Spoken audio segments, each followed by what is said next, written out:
AL 24075.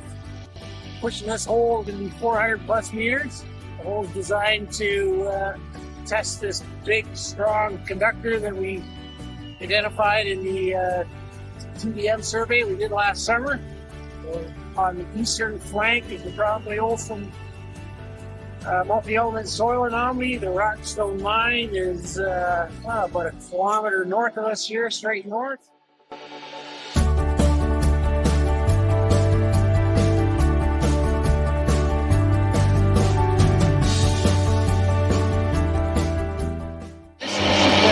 New age drilling. That's the contractor we awarded the contract to.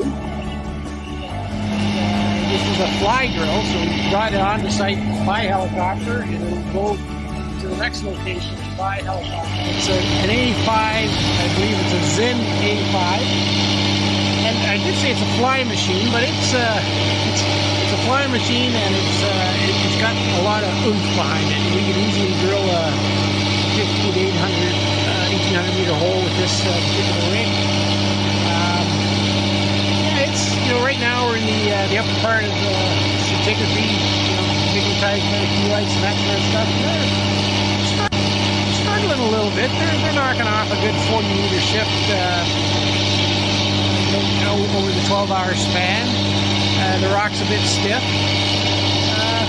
But, when things are really humming, these guys can knock off 50 meters a shift, and so that gives us roughly 100 meters a day. But as I said, we're averaging around 40 meters